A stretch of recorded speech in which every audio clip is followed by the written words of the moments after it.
بسم اللہ الرحمن الرحیم۔ مجھے زہیر بن حرب اور علی بن حجر سعدی نے حدیث بیان کی۔ ان دونوں نے کہا، ہمیں اسماعیل بن ابراہیم نے حدیث سنائی۔ کہا، ہمیں ایوب نے ابو قلابہ سے حدیث بیان کی۔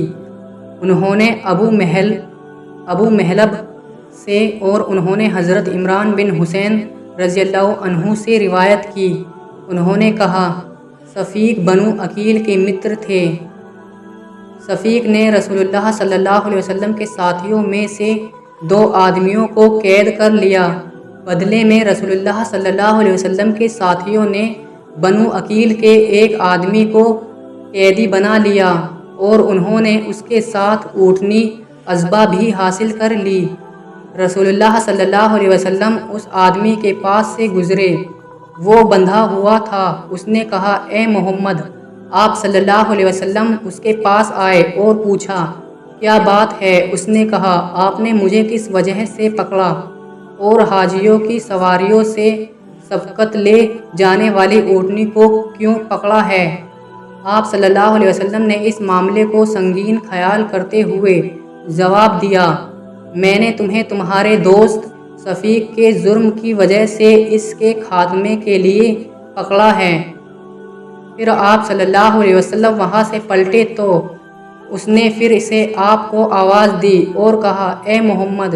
اے محمد! رسول اللہ صلی اللہ علیہ وسلم بہت رحم کرنے والے اور نرم دل تھے۔ پھر سے آپ صلی اللہ علیہ وسلم اس کے پاس واپس آئے اور فرمایا، کیا بات ہے؟ اس نے کہا، اب میں مسلمان ہوں۔ آپ نے فرمایا، اگر تم یہ بات اس وقت کہتے جب تم اپنے مالک آپ تھے، آزاد تھے، تو تم پوری بھلائی حاصل کر لیتے۔ اب بھی ملے گی لیکن پوری نہیں ہوگی۔ پھر آپ پلٹے تو ان سے آپ کو آواز دی اور کہا، اے محمد! اے محمد! آپ پھر اس کے پاس آئے اور پوچھا، کیا بات ہے؟ اس نے کہا، میں بھوکا ہوں، مجھے کھانا کھلائیے، اور پیاسا ہوں، مجھے پانی پلائیے۔ آپ نے فرمایا، ہاں، یہ تمہاری فوراً پوری کی جانے والی ضرورت ہے۔ اس کے بعد معاملہ طے کر کے اسے دونوں آدمیوں کے بدلے میں چھوڑ دیا گیا۔ اونٹنی پیچھے رہ گئی اور رسول اللہ صلی اللہ علیہ وسلم کے حصے میں آئی، لیکن مشرکین نے پھر سے حملے کر کے پھر اسے اپنے قبضے میں لے لیا۔ کہا، ایک انصاری عورت قید کر لی گئی اور عذبہ اونٹنی بھی پکڑ لی گئی۔ عورت بندھنوں میں جکڑی ہوئی تھی۔ لوگ اپنے اونٹ اپنے مکانوں کے سامنے رات کو آرام کرنے کے لیے بٹھا دیتے تھے۔ ایک رات وہ عورت اچانک بیڑیوں بندھنوں سے نکل بھاگی اور اونٹوں کے پاس آئی۔ وہ سواری کے لیے جس اونٹ کے بھی قریب جاتی وہ بلبلانے لگتا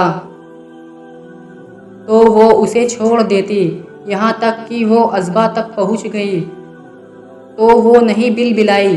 کہا، وہ سدھائی ہوئی اونٹنی تھی تو وہ اس کی پیٹھ کے پچھلے حصے پر بیٹھی اور اسے دوڑایا تو وہ چل پڑی۔ لوگوں کو اس کے جانے کا علم ہو گیا۔ انہوں نے اس کا پیچھا کیا لیکن اس نے انہیں بے بس کر دیا۔ کہا، اس عورت نے اللہ کے لیے نذر مانی کی، اگر اللہ نے اس اونٹنی پر اسے نجات دی تو وہ اسے اللہ کی رضا کے لیے نہر کر دے گی۔ جب وہ مدینہ پہنچی، لوگوں نے اسے دیکھا تو کہنے لگے، یہ عذبہ ہے، رسول اللہ صلی اللہ علیہ وسلم کی اونٹنی۔ وہ عورت کہنے لگی کہ اس نے یہ نذر مانی ہے کہ اگر اللہ نے اسے اس اونٹنی پر نجات دی گئی فرما دی تو وہ اس اونٹنی کو اللہ کی راہ میں نہر کر دے گی۔ اس پر لوگ رسول اللہ صلی اللہ علیہ وسلم کی خدمت میں حاضر ہوئے اور آپ کو یہ بات بتائی تو آپ صلی اللہ علیہ وسلم نے فرمایا، سبحان اللہ! اس عورت نے اسے جو بدلہ دیا وہ کتنا برا ہے۔ اس نے اللہ کے لیے یہ نذر مانی ہے کہ اگر اللہ نے اس کو اس اونٹنی پر نجات دے دی تو وہ اسے ذبح کر دے گی۔ نافرمانی میں نظر پوری نہیں کی جا سکتی، نہ ہی اس چیز میں جس کا بندہ مالک نہ ہو۔ ابن حجر کی روایت میں ہے اللہ کی نافرمانی میں کوئی نظر جائز نہیں۔ آج کی ویڈیو میں بس اتنا ہی۔ اگر ویڈیو اچھی لگی ہو تو اسے لائک کریں اور چینل کو ضرور سبسکرائب کر دیں۔ ملتے ہیں کسی دوسری ویڈیو میں، تب تک کے لیے اللہ حافظ۔